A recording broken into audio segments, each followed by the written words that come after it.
Good morning, good night, good afternoon, and good day, everybody. Welcome back to another episode of ELO Hell Get Good EU Edition. I am your host and commentator, Bemi. Along with me is my co-caster and the wonderful yet extremely troublemaking person, Misfit. How are you, buddy? That's no way to introduce a colleague. How dare you? What is the name? I was just trying to, go with the adjectives of, It's fair. I mean, you're right, but you shouldn't say it. It's all right. You're right. We're coming at you with some more advanced division games. Some of the Masters teams getting at it here. We got K9 Unit, the undefeated Masters teams, going up against Manipulus. Should be a good one. We start off on Lijiang Tower, which of course has some variations as far as comps go. You got the Brawl on Control Center, you got Dive on Gardens, and typically we see like the Symmetra strat on Night Market. So we're sure to see some very diverse gameplay going forward. A lot of map dependency, yeah. So, with that going in, let's talk about a little bit of these hero pools from both sides. K9 Unit, you said, is sort of the Goliath versus the David here in this matchup. So, what heroes do they bring that make them such a troublesome team to deal with? Well, they have a lot of variation. They have a very deep roster. They actually have all the slots filled out. And they have a lot of variation when it comes to favorite heroes. They can pretty much play any composition, which is a very good trait to have. Definitely having no weaknesses as far as comps go is a very good trait and is definitely one of the reasons they're 6-0. In terms of, excuse me, in terms of Manipulus, they tend to opt for more of a brawl composition, it seems, as far as their favorite hero picks go. So they should see a lot more success on the control map, as far as especially on Control Center. They will see a lot more value potentially. I'll have to wait and see what happens. So with K9, that looks very interesting. But with Manipulus, looking at here as well. Again, I just feel like at this certain range and just looking at the hero pools, it is going to be just sort of a Death Ball United kind of thing going in, and then later on you will see maybe some different adaptabilities. I think what really is the big question is, do we see the bunker? Because, if we look at, I believe, who's on the side of Manipulus, they have none of them have a Sigma. I thought it was going to be a Sigma here, but I do see the Orisa, which was what I was thinking of, with Frodingham. And I wonder if K9 will bring that up as well. Again, that versatility that we talked about, it just seems so strong, and it's a reason why they're 6-0, undefeated. Yeah, absolutely. And, of course, Orisa does see a lot of playtime on this map, especially on Night Market with the Symmetra strat, which will be the first map that we see here. And the meta throughout the ranks on this map is pretty much just you sim teleport to the TP on point, you get to point first, and you try to, pretty much act like you're defending first. If you do it fast enough and you get to point before your opponent, you're basically defending automatically, which is a really, really beneficial thing to have. So I would expect to see the Symmetra Bay come out from both sides. However, there is a variation you can run of it where you can run a Symmetra Reaper or a Symmetra Doomfist, and that way you can kind of get through the double shield brawl comp that gets run here and try to get some peaks like that, which we will see potentially coming out from one of these teams. Are you partial to one over the other? There's also the May as well. Well, yeah. I personally, I am a flex GPS player, and I personally like pulling out the Doom here because teams they don't really seem to expect it, and I can usually get a free pickoff and the opening start of the fight because they all just come out of the teleporter walking in straight lines, and I just charge a light punch and bam.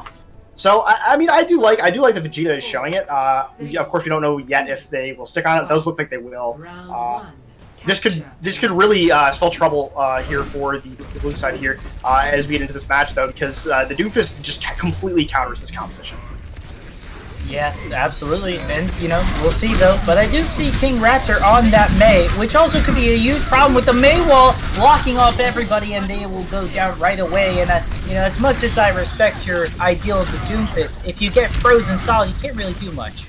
I had to agree with you there, and I got to give King Raptor with an excellent May wall there coming out. The Doomfist didn't quite get to the teleporter, and it was actually outside the point rather than inside on it, and they were able to wall off the punch so that he didn't get any value out of it. That is a really, really heads-up play from your band. Also, may I just say, of course Vegeta would be on the Doomfist. That is such a proper thing. But now we're swapping over to the Pharah. No real hit scan to speak of. However, that being said, much like Gardens, you have to be inside the point, so everybody can kind of get a little bit of that Pharaoh love going on. Although at the moment they are going to get some Reinhardt love. Immortality Field will allow them to survive for just only a measly bit, though. King Raptor again just being the Mei to just absolutely demolish everything. But that being said, like you said, our co-caster just noticed that they flipped it over. They're gonna buy a few percentages, but I don't think they're gonna get to keep the point. No, definitely not. But Vegeta will have his barrage already online, which is very, very good. Doing a lot of damage there with that Pharmacy. Something I want to point out there is that was an excellent play by the defending team, by K9 unit, to notice that the Pharah was flanking and just run over the core of Manipulus' roster. And they earn themselves a quick fight win using that. They do give over the point for a little bit, but they still have point control coming up, and they will have a lot of ultimates coming online here. Yeah, but Manipulus, oh my gosh, what just happened? A 6K. It's kind of big. It's kind of play of the game, if you ask me. I don't know. We'll see at the end here, but I don't think anyone can count that. It's pretty big. Excellent play by Vegeta, getting as close as you can without doing damage to yourself there on the Pharah. A damage-boosted barrage just takes them all out. Really nice play there from the Pharah. Yeah, I would say that was a pretty good play overall. Oh, and also a big TNT shot right across, also able to get Drum Eye, and there it is. Again, this is very interesting. It seems like they've sort of had a switch flipped on them to be more self-aware. For sure, and I would like to see them switch off the sim here, which they will do. They will be on to the McCree here, so they will be opting for more of a traditional brawl composition here with the McCree. Got some more sightlines, and you're able to deal with that far a bit better. But I still got to give the advantage to the defending team, who has the point advantage and ult advantage right now. Yeah, agreed. And, we may, it's only 50%, but I wonder sometimes if it's too late. But at the moment, Delta getting a big pick onto Jordan is huge as well, and now they're sort of in this backline area, and they're going to get booped off very quickly. It's one of them, maybe. They will be able to jump back up here as the point is flipped back over. But this is really nice to see, Misfit. This is very close. Yeah, absolutely. Going into this next point, though, we do have 5 ultimates coming online. For the side of Manipulus, they will have Vegeta's ultimate again, who showed, of course, the 6K the last time I used it. I doubt he can find the same value this time, but hey, I guess you never know. Definitely can't get as close as he did last time, though, because they do have the stun from the Skylines of the flashbang. So if he tries to get that close, he will just get stunned out of his ultimate. They do have the ability, well, you gotta give it a try one more time. You're feeling good about that 6K, maybe you'll get it. Massive blizzard, though. That being said, and this is last team fight territory. A big stagger with the Shatter as well will stagger out the main tank and Ash as well. The Bob has been used. This is not looking good for our friends on the side of Manipulus, as they will go ahead and K9 unit will be the Alpha Dogs here, taking the first map. Yeah, that was a very, very close first match, and I hope that sets the tone for the rest of the series. It sounds like we're in here for the long run, in here for a really good one. Both teams showed a lot of promise on that point, a lot of good counter-pick strategies, a lot of good decision-making from both teams, but in the end, it goes down to the side of K9 unit, the 6-0 All-Stars of this advanced GGEU division. As we get into this next point here, we typically see a lot of more a dive on this map. Specifically, we see a lot of Tracer Echo here with Brig. It does look like there will be a Tracer on the side of Manipulus, but they will be opting for more of a hybrid composition, pulling out the McCree and the Brig and the Ana rather than going full commit with a 4-man dive comp. And it does look like we have a brawl composition coming out from K9 unit, which is a little bit unorthodox for this point, but it definitely can find some value. Of course, Ash, a very beneficial character to have in this current meta, does a lot of damage with that TNT, and could pose a lot of problems here for the side of Manipulus. Yeah, absolutely. At the end of the day, though, in Gardens, just so many hero swaps a lot of the time. So we'll see how long things are committed here as we jump right into things. Again, a lot of that pressure of being able to get out of the situation is pretty helpful for the dive here. But that being said, Squish, unfortunately, going down, and that's the main tank gone. And they're about to demech the Diva, and already this brawly comp coming in from K9 seems to be doing just the job. That being said, Vegeta able to find them. Looks like the DPSs are starting to show up in a massive way. Gets potentially the demech onto the Diva unless they can't. Drum Eye just kind of being in a nuisance right now. Does have building up more percentage. I think this will finally flip over in the favor of Manipulus, but nicely done here. Yeah, they will actually be able to stall this out a little bit longer here. And I do like this. On Gardens, you can definitely stall for a really long time. And it does give you extra percent. They've lost the fight about 15% ago. and yet they are still gaining more and more percent, and that's always a beneficial to have on the control map type. It was a good engagement from the Brawl composition. They definitely pathed well, took the right angle, and they got the first pick, but after that it kind of fell apart. Their focus kind of shifted to different things, and the dive comp was able to punish them for that and pick them apart. And the dive composition, all of Manipulus is going to have all of their ults going into this next fight, or effectively all of their ults, but there was also going to be a lot of ultimates on the side of K9. This is going to be a very Q-heavy fight. And that's a double-edged sword of this as well. You just let the fight go for a long time, you build up some ultimates, and already the Pulse Bomb and the Primal Rage are finding value in and of itself, and this nice cycle of ults coming in from Manipulus is going to work out very, very well. Okay, Squish, sure. I don't know if that was accidental or maybe it was BM. I'm assuming it was accidental. Yeah. Not exactly what you want, but... they got the value. Yeah, I mean, they still have 3 ultimates on the side of the defense here, on the side of the dive composition. There will be 6 on the side of the brawling attackers. They definitely have the advantage going into this dive composition. It doesn't have a lot of point presence. They do have a lot of point presence, but do they have enough stability as ults are being dropped left and right? Maybe they do! Rainy's able to find the bot, and Ash as well. It's sort of a 145 in his own way. The Deadeye will come out from the other side, but they get slapped! Sky Renines is not going to be able to keep it alive. Self-destruct sequence comes out from the other side now. Won't find anything as well. Squish is going to at least be able to get the McCree, and now the flashbangs are gone, but Delta's being able to trade it out. And meanwhile, all the while, Manipulus just building up percentage here can make it easily a last team fight territory after they lose this team fight. Yeah, absolutely, and they still have a lot of their old... Oh, yeah, they're bringing it back on the side of on K9 unit. This will probably be last fight territory, like you mentioned, for Manipulus, or at least. And they do have some good ultimates. The ultimates they used to win their second fight, they have Primal, the Pulse, and the Nano all back online, as well as Rainy Day, who will probably get that High Noon built up in time. I do want to point out they have switched now to a Tracer Torbjorn composition, which is a little interesting, but the Torbjorn is very anti-dive and can definitely give them a lot more options in dealing with the pressure that this dive comp that Manipulus is running. So I do really like the Tor pick. The Tracer pick is a little bit... Oh, that's a big deal. That's definitely going to help them win this fight. Speaking of Tracers, Pulse Bomb does come out from the other side. Vegeta doesn't find anything, though. And, while I'm agreeing with you on the Torbjorn, it is also a good place to set up as well, if you could hold on to the point. But that being said, this seems like it's already wrapped up and taken down. The backline was exposed. Vegeta was able to get in there, and they squished him like a sandwich. Yeah, and it does look like they will just be giving up this point. There is no attempt for a touch. Oh, maybe there is. They waited to the last pop. They have a Tracer. Oh, no. The Moira was just a second too late there. Just a little close. Again, a very, very close map. The dive composition just winning out, doing a little bit better of punishing the questionable positioning there from the dive composition. As you mentioned, the supports of the Brawl comp were a little bit exposed, and the dive composition jumps on them, punishes them really easily. Going into this next map, this control map, this is where we see Brawl pretty much all the time.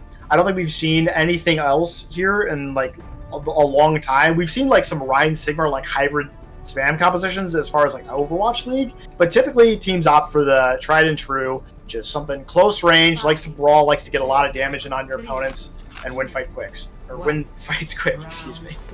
Try saying that 3 times fast. Well, here we go. Command Center, it is coming down to this. I mean, both of these maps have been favored by both sides, so this is, I would hope, something very, very close. We'll see how it goes, though. An extreme amount of damage, a huge halt, and the Ice Wall coming out as well. Again, I love the Orisa Reinhardt, because the Reinhardt can just go absolutely ham, and in a close quarter map like this, a hammer can do so much damage, and we see off the bat a huge fire strike getting disastrous, and that's the healing god, and that's just going to be everything. Just all the heroes that counter this composition against Manipulus. Yeah, absolutely. And the May Reaper with this composition is also very good. The Orisa Shield just gives those DPS and the Ryan who like to get out in front and do a lot of damage. It gives them a safe place to come back to that a D.Va or Zarya can't really provide. And now they will be able to hold this first choke here with the May, which is really, really good. Of course, that May can fit her wall perfectly in the choke and wall off anyone who comes through, isolate them really quickly, and help them win fights very fast. Absolutely. And Window coming out, winning fights very fast, dealing damage very quickly as well. They will have to disengage, and they're going around. And they're very aware of this now. They're going to meet up in mid and say, hey, what's up? You want to go for a milkshake or something? Or do you want to go catch these hands? Blizzard comes out, the wall will come in, but the Earth Shatter from the other side. They got to be aware of this kind of stuff. They do have the immortality field, but it's not going to allow them to survive us. They now have also a Coalescence coming in from the backside, and they will be absolutely shredded apart here on the side of K9. That was an absolutely perfect rotation there from Manipulus, allowing their Mei and McCree to get that like pseudo high ground of White Room. It was really, really beneficial. They're able to zone out the Blizzard using their own Mei wall and negate that value, and they're able to get the picks they need using that advantageous position. Really, really clean team fight and a very, very good fight win. It was. It was kind of almost like they were allowing the fight to steer them and getting lost in the chaos in a way. Speaking of chaos, Ice Walls for days comes out as they try to stall for time here, trying to rush over to the point, K9, and flip it back over. It looks like they may be able to. I don't think anybody's going to be able to touch in time, and now they're building it back a percentage. Very interesting rotation coming in from K9 that allowed them to keep up this aggression, and now the window comes out, and it gets Jordan. No time to build that ultimate. Here comes the Shatter. No, it's not. It's going to be denied. Here comes the Deadeye as well, trying to see if he can find something. The Blizzard comes in, but overall, the value is not going to be there when you're missing teammates here, Misfit. Yeah, and I right as I'm complimenting Manipulus' pathing, they take a really, really poor engagement. They get a little bit too aggressive on a position they can't really capitalize, and DJ Ambulance just amps the speed. They get the point, and they're immediately able to cap it, and then it's just like they're playing offense again. Oh, and the wall, and the Blossom going in, the Supercharger gets squished, and I think, honestly, we are now seeing the 6-0 side of K9 as they have basically sort of kept this team so disorganized and distraught. Now they're gotta touch. There's 3% left, and I don't even know if they're gonna be able to touch it. They will, just in the nick of time, thanks to D for Dong, and now here comes the grab. Sound Barrier will keep them alive. Nicely done from Ambulance. Will allow them to survive the Coalescence, so don't think so, actually. But there comes the Blizzard, and seems like a very ambitious Blizzard, but that's okay. You have plenty of time to build back another one this fit. Yeah, but it is definitely going to take away a win condition that they had for this next fight. They don't really have any super impactful ultimates coming online. They have the BAP window, but that can be LOS really easily. There's a lot of natural cover to use on this point. No ultimates on the side of Manipulus either, so it's pretty even in that department, and the decision-making from the side of K9 Unit has definitely been better on this map than Manipulus, so I would definitely have to give them an advantage going into this next fight as they will take this White Room once again. All about that mind games. Really get into their heads. We'll see what happens. Fire Strike off the bat in the window. Once again, finding the Moira. This is the second time this has happened. Excuse me? What are you doing here? And here it goes. It's a beautiful block onto the Shatter. Again, really digging this. And here we go. They made an inch into a mile here, Misfits. They will go ahead and take this map overall. Yeah, I didn't see if Dastrius had used their fade, but that was that pull halt fire strike into the BAP window there, which of course one-shots any squishy. Which of course Moira can just fade out of that, but I didn't see. Maybe they had to use it for some other reason other than I thought. And as we thought, Vegeta's very, very nice play of the game here will come in. Unfortunately, not enough to help their team win the map. A very beautiful use of wow, absolutely. Absolutely, that is textbook. You get as close as you can without doing damage to yourself, and it's so much damage in such a short period of time.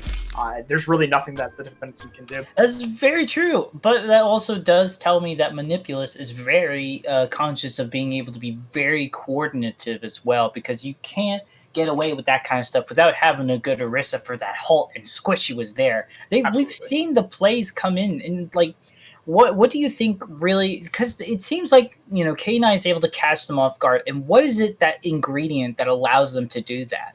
Well, I thought, at least on Control Center, it was more of a mistake from Manipulus that really gave them the advantage there. They got way too aggressive on they tried to catch a rotation, and instead they ended up getting caught on their own rotation. So definitely not ideal. And that kind of like gave away their advantage that they had on Control Center. But for the most part, what we've been seeing out of Manipulus is that they kind of just, their decision making is just a little bit slower than K9 units, and they seem to be getting caught off guard more often. Their defense needs a little bit more work. Their offense has been really good, and they're very, very good at winning fights when they're pushing into points, but winning fights when they're defending points has been a little bit of a problem for them. They tend to get a little bit too aggressive, or they tend to not make decisions quick enough to counter the enemy's aggression. And they need to really solve that if they want to have any chance in taking out the 6-0 K9 unit.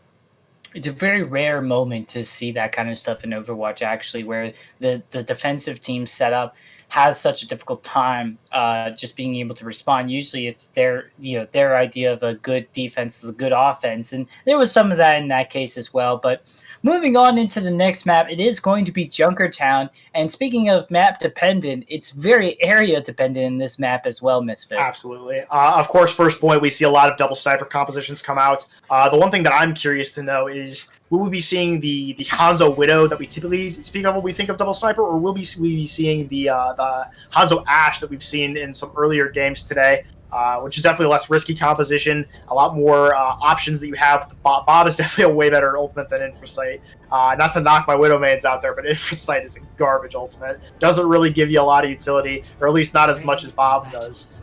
Very player dependent. We will actually see Widows on both sides.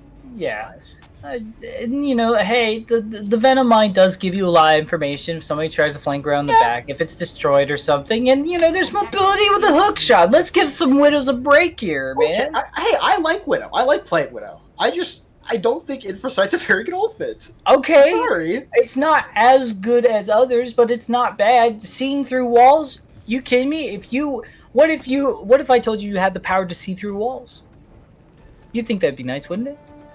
I feel like I would see things that I didn't want to see if I had that ability. That's and I gotta be honest with you, I feel like I would accidentally come across some very bad situations. Disregard it. We see a dive composition come out on the attack, which is something we haven't seen in a very long time on this map. No one's pushing car right now. It's a little bit interesting. Tracer Widow is definitely a reminiscent of stage 2 of Owl season 1. Haven't seen that on this map in a long time. Even stage 1. I think that was like the first map. Like the first map of the entire Overwatch League was like Junkertown, and it was this composition. It is definitely giving me some flashbacks back to the day when Jake was still playing, and other teams you're gonna make me cry. 40, and we had Jack in the Box. Anyway, so moving on here. Looking like this dive is going to work out. I really do like this entrance to the dive, especially with the fact that there's long-range hit scan coming about. Skyro lines, also able to get the Vegeta, which is pretty massive, means that the supports are pretty much safe to defend still. And again, it looks like good stability is happening at the moment for the bunker instead. Yeah, and this bunker composition is going to find a lot more value. This dive composition needs to play very, very fast if they want to beat this pick comp coming out. The double sniper wants to play kind of like, not slow, but they want to play for picks, right? And their front line is much more survivable than that of the dive composition, who kind of needs to pick their engages very, very wisely and not take a lot of damage. Skyroline's winning the duel against Rainy. That will stall and engage global. Actually, no, they're still going to push in without it. No pressure on the snipers right now, and yeah, King Raptor is going to find a pick on Vegeta that's going to help win this fight.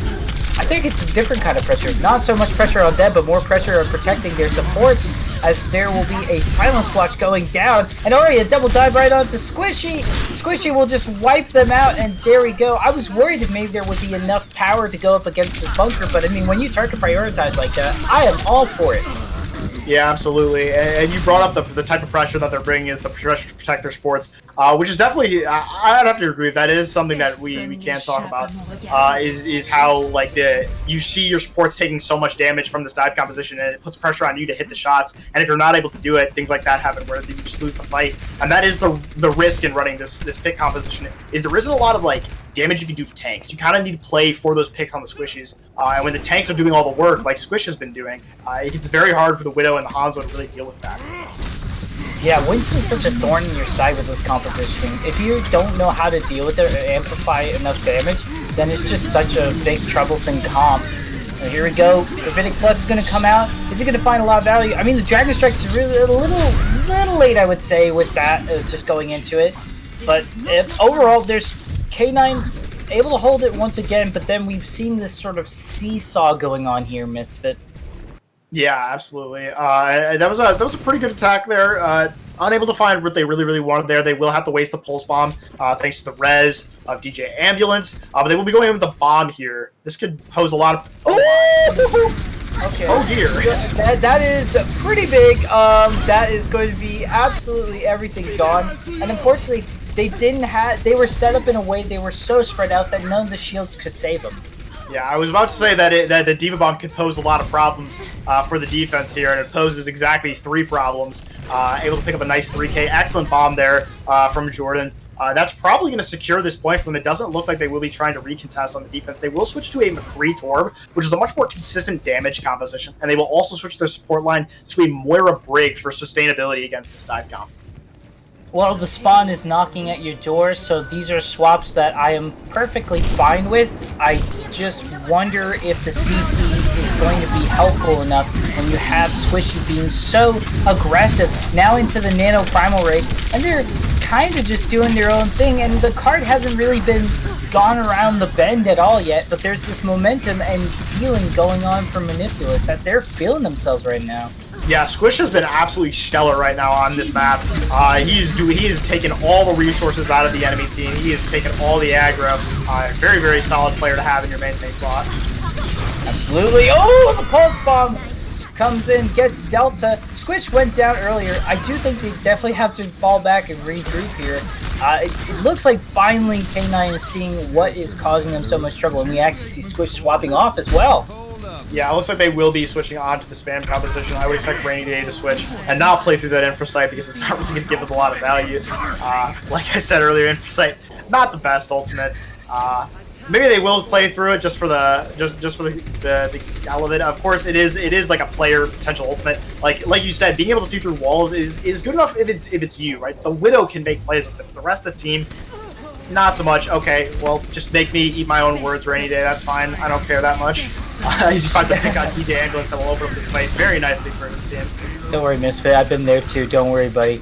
And we're gonna go along, and we're gonna see them. They're using the Infrasight to have information pretty well going around this elbow, and I think they saw this opportunity as a way of being aggressive with having information, which is great.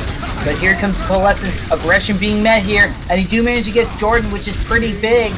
That being said, though, they're going back and forth here. Manipulus is giving the respect that they need to give in order to survive. The Nano Boost will come out, though, to help Vegeta survive. I don't know where else it would go, but it seems like a very interesting use of the Nano just to keep him alive. But I suppose if you're going to find picks like that, it could work out. But that being said, the CC from the Torbjorn, keeping them alive in that spot, knocking at the door for defense, is keeping them sort of in favor for this matchup every time. Yeah, King Raptor's Molten Core there was absolutely massive. It completely stops the ability for the supports to push in with their Orisa and McCree. So the McCree, even though he's nanoed, he's kind of just left alone there because he gets aggressive, but he's completely zoned off from the rest of his team, and he can't get the value there. Excellent use of the Air Denial in that ultimate. And now we will see a McCree Hanzo composition now. I actually really like this composition. I think the mid-range potential of this composition is very good. A lot of damage, a lot of shield break, and a lot of survivability with the jump and the flashbang. So it can be a very, very solid combo if they use it right. Big Transcendence into the Deadeye as well. Oh, lands on that platform as well, so able to get Sky, but they lose the back in the process. I don't know if they're going to be able to win this fight overall, but they're trying to commit to it. The Supercharger as well, working out.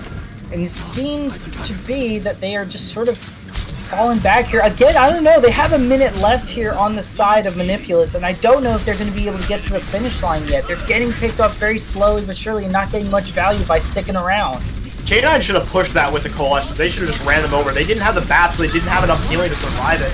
Now they might have given their enemies a breath of life here. As we get into this next point, we will see the Reaper swap from Rainy Day. Definitely looking to flank and probably do some damage in the backline, take some aggro off of their tanks, make it easier to push in here as we get into this next fight.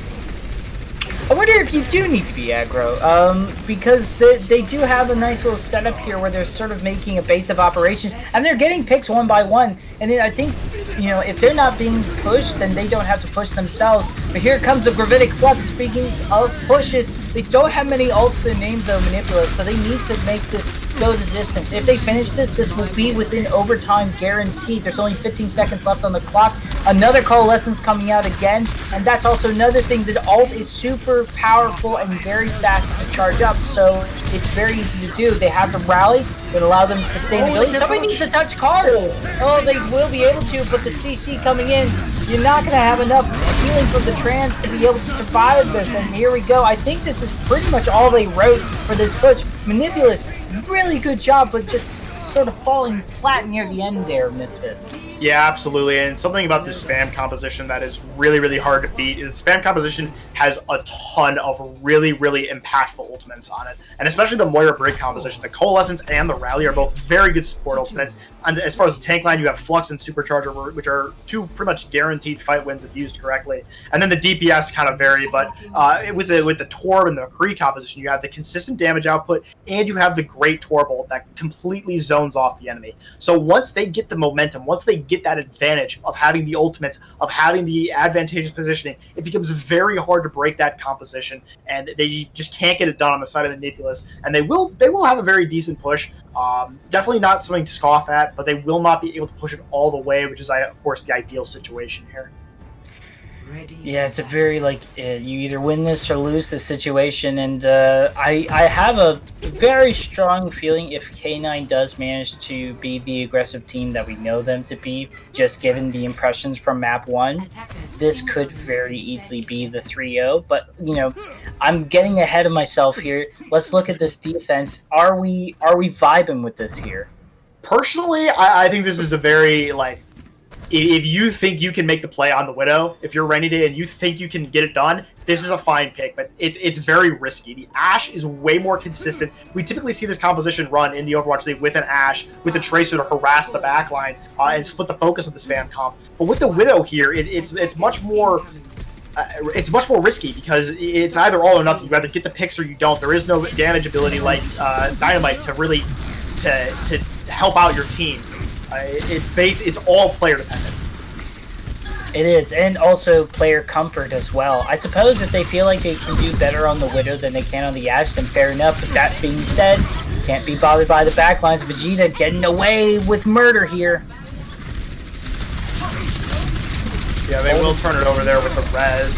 Into the rest of the push. Vegeta kind of left alone in the backline, as we talked about. The Tracer just gives a lot of backline pressure and makes these snipers sweat. They never know when there's going to be a Tracer here to one-clip them. That can be a really powerful tool. And also on top of that, getting that early pick on. Look at Vegeta. They're 30% away from this pulse bomb. And while I talk and finish the sentence, they pretty much get the ultimate ready. But there we go. King Raptor able to find it.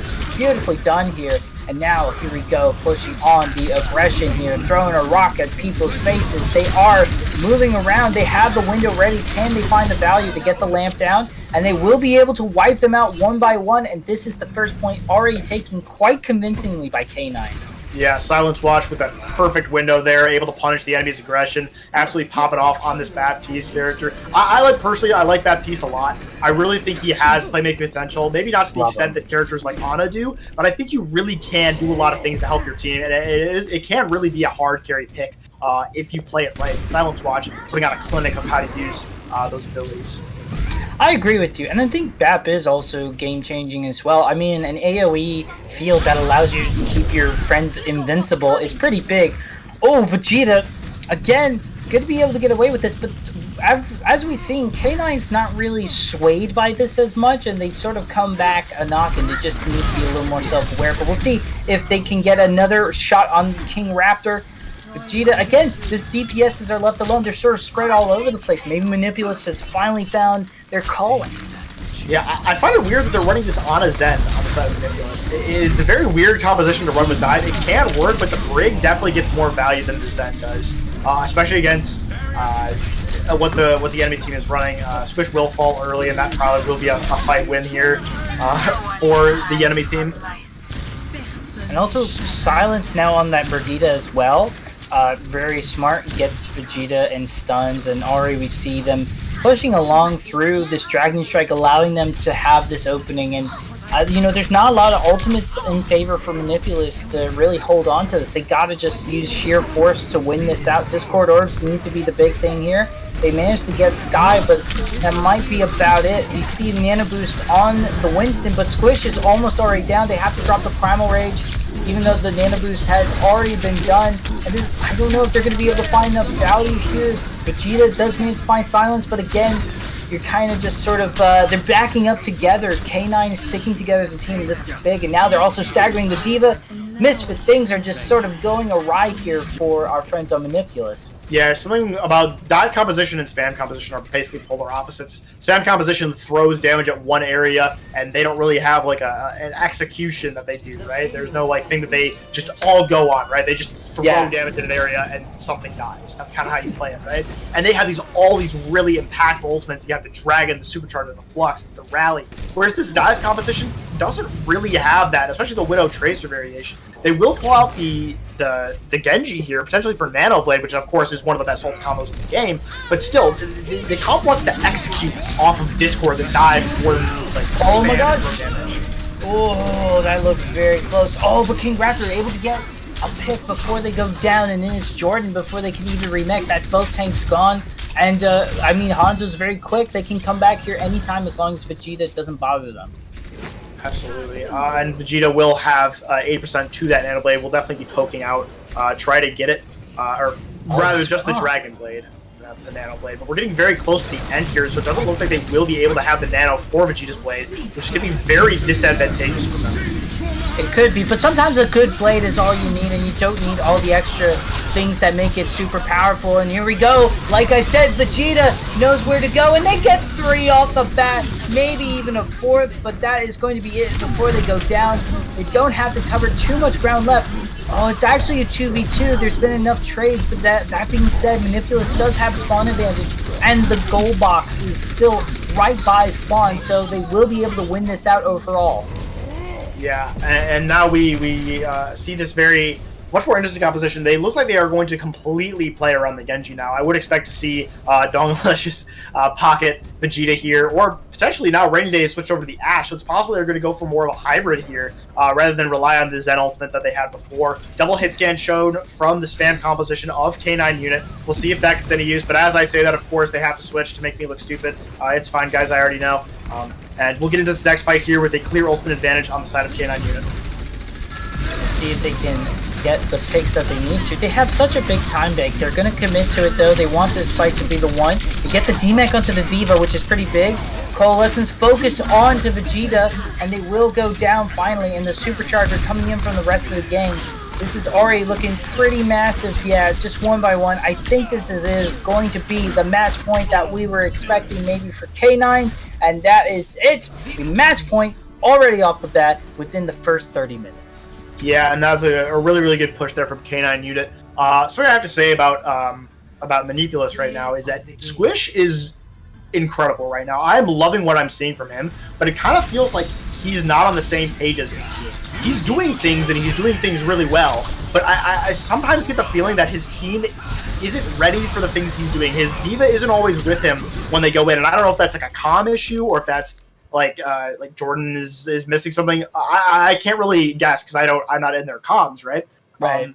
But they definitely need to synergize that a lot better in a dive composition, or else they're going to struggle a lot. As you saw there, they had some good showings. Squish had some good plays. Vegeta had some good plays. Everyone on the team had some plays. But it wasn't enough. They couldn't bring it together well enough to really bring it home. And they will be down 2-0 on match point for the rest of the series if they are able to win any maps going forward. I definitely think they can. Like, Manipulus has shown very good things for us. I definitely think they have a chance. I think this is a lot closer than the scoreline right now. So I'm very excited to see how this one turns out. I agree with you. I do want to see Manipulus be able to do follow-up with their teammates with the incredible plays that they are doing. I think it is that follow-up. And, you know, when you're running dive, and if you're running that Winston, you better have a D.Va with you. It's like having a suckerfish if you're a white shark. You need to have those friends with you. But I do believe we're going to go to a break real quick before we find out if the next game is going to be, it's going to be King's Row. So don't go anywhere. Scrim's Row will come back after this break.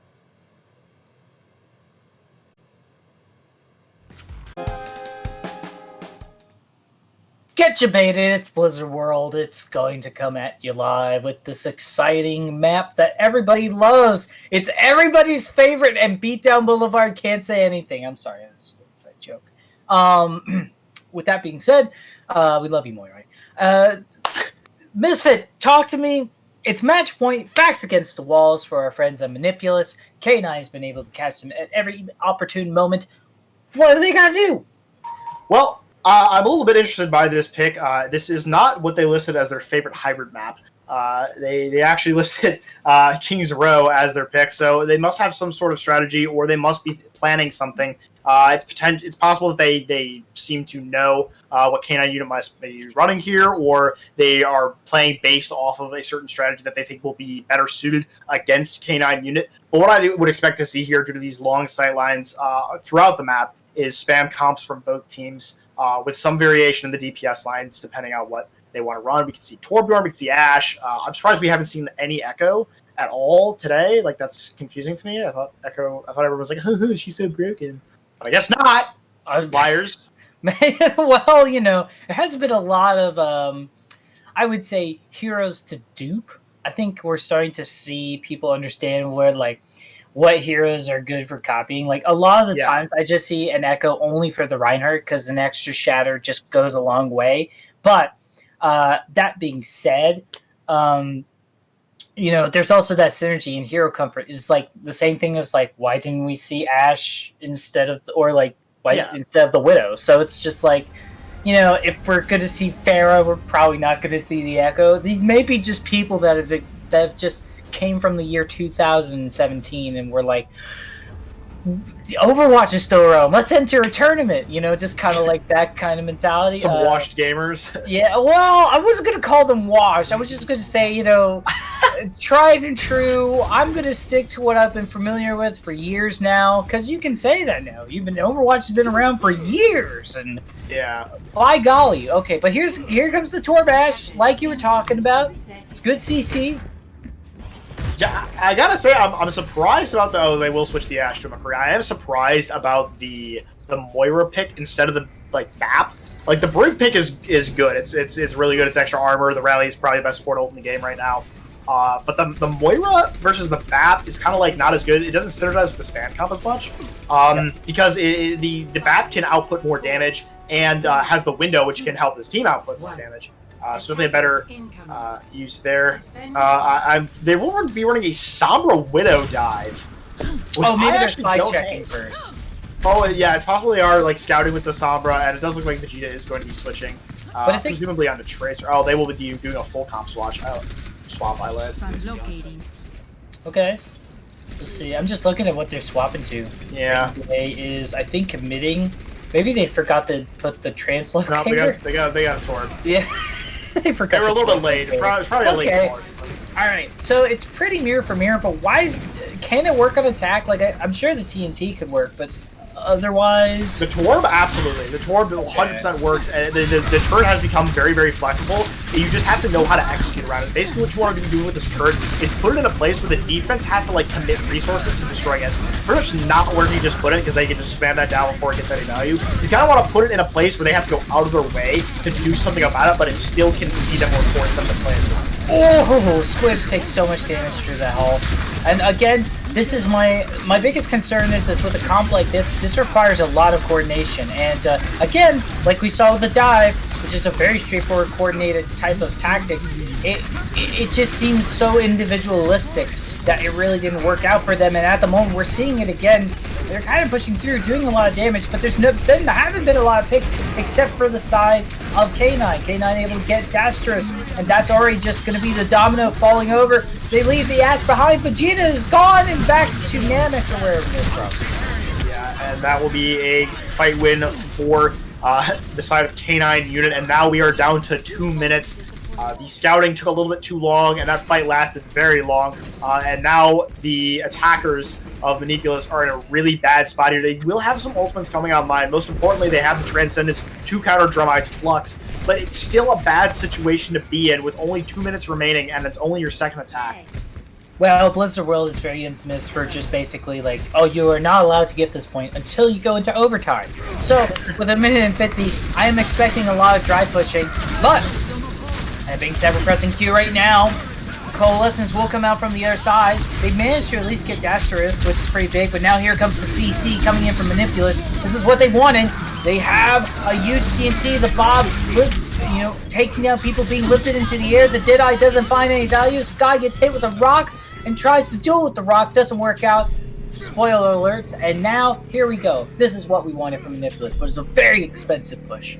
Yeah, and I got to admit, I'm a little bit surprised at K9 unit there. They seem to be very slow in their thought process there. They don't use any ultimates, really, other than the High Noon, as it's already, like, too late.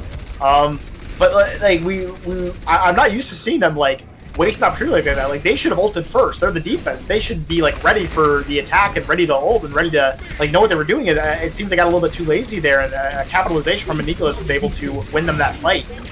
They definitely look for a pick before they start going in, which is very true, and you can't really do that. You kind of need to look for a pick while you're going in. You can't just use that as the signal and the red flare for, all right, lads, let's go in, and now at the moment, disengaging some more. But that being said, this is the comp that they've been running. It's just sort of, they have to set up every time and try to win this team fight out. Now they're on the high ground. Sigma barely surviving here. Drumline needs to do a lot of damage just to keep it up. Supercharger will come out though. Maybe they'll find something. Again, Dastrius going down once more, and they do manage to use this as a way to keep it down. Interesting call with the multi. Yeah, I don't know why, dude. Yeah, that was kind of ambitious. Maybe they're swapping? Yeah, you gotta understand is when you're playing Torb, you're very low on the ground. It's hard to like see things. Your depth perception is very affected. I know this is a tried and true Torb player, so it is possible he saw something that wasn't there and thought he could make a play. But it doesn't pan out very well, and they will use a very impactful ultimate that they probably could have used here. King Raptor will have his own, which is of course way better on defense, and they will also have the Bob of Vegeta. So definitely in a very good position here as the defense. Ooh, I think he missed that Bob. Yeah, the Bob right up there doesn't find anything, and here comes the window versus each other. But again, the window, not the widow, but the window duels have been more in favor for the K9 unit. And again, we see the tanks by themselves. I don't know what Squish was trying to do there. It was interesting, to say the least.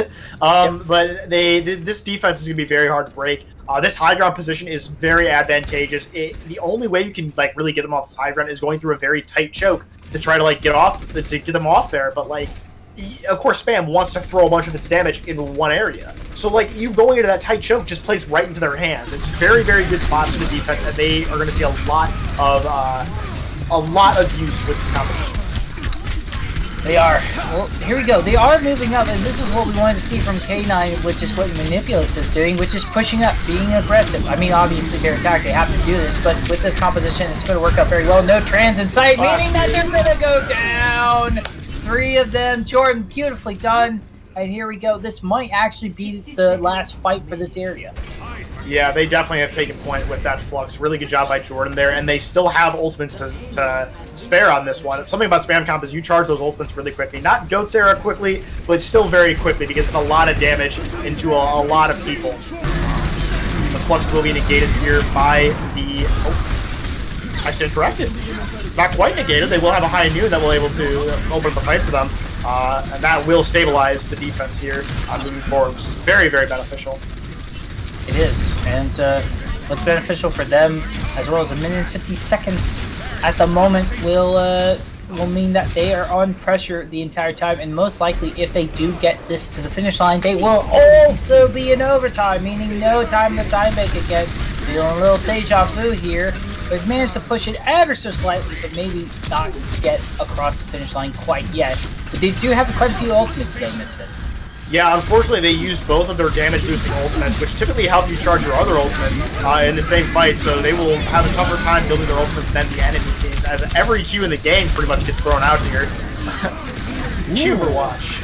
Q Overwatch indeed. Molten Core though, finding the ultimate value. I really love Delta's hulks as the Orisa. They've been so on point with this. They've managed to halt the Bob. They get people stuck in the Molten Core. And it's just really nice communication that we see. It's a breath of fresh air here, Misfit.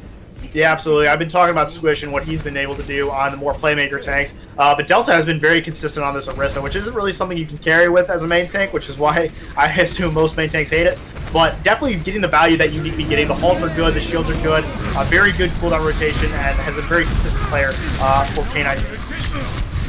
Huge immortality, though it's not going to last them for long. It does allow them to survive the grenade flux. So, alright, it's 30 seconds remaining. To be fair, they phased out a lot of the ultimates, and here we go. They have to hug the cart as well. Yeah, and they lose their primary source of healing here. They do have a Zen ultimate to keep them alive through the ultimates that will be coming online for K9 unit here. But this will be the final fight of the map, and it's going to have to come down to a pretty dry fight here. There's no real fight winners on either side. It's going to have to be a clean fundamental fight, and that is not what you want to see as Squish gets picked really early. Yeah, Transcendence is not going to res anybody. I'm sorry, it's not an OG Mercy. And also on top of this, King Raptor, very close to that Molten Core. And even if anybody goes down right now, this is spawn advantage. This is literally the defense spawn right at the door. And again, much like in the way of Junkertown, we are going to see some desperate attempts coming in here. Molten Core will come out, and this will be the final nail in the coffin. They can try all their best. Tracer might try quickly as much as they can, but they are going to take a lot of damage, and the Wick will go down, and that's going to be it. They can't finish it. King Raptor's Torb Turret will make sure to see the end of that, and here we go. K9 looking like a 7-0 here, to be quite frank. Yeah, and then we see a similar story that we saw on Junkertown. They just come very close to finishing the map, but not quite. Still a pretty decent push. They push at a very, very good distance here, and they do have places where they can hold. On this point, we saw the value come out of K9's spam comp on both first and second point, and I would assume that we are going to see pretty much a mirror composition from the defense of Manipulus. And they will find the same value in the same spots that K9 unit did, provided they can use their abilities in a similar way. They really have to step up here and make something happen, because this is their final nail, as you said. This is their last chance. They need to win this map, or else it's over for them. Just want to see better ult usage. That was a lot of pressing Q the moment you get it kind of situations. Or, both sides I think can be held accountable for it, but I do think Manipulus, again, the timing of those ultimates make it tricky. So, alright, I'm going to give it the benefit of the doubt. No Torb this time. It is going to be the Tracer for defense. I do like this, however. Yeah, the Tracer can set up in a lot of different places here on this map. And with the armor packs from Dongalicious, they can find a lot of value. I talked about this a little bit earlier in the broadcast, but the Tracer with an armor pack essentially has like double health. And paired with a recall as well, it's nasty what a Tracer can do if they are a good enough player. And Vegeta has shown a lot of prowess on the Tracer so far, so I really like this composition. I think it's very, very good for this team to play to their strengths, and I think they have a really good chance here with this comp.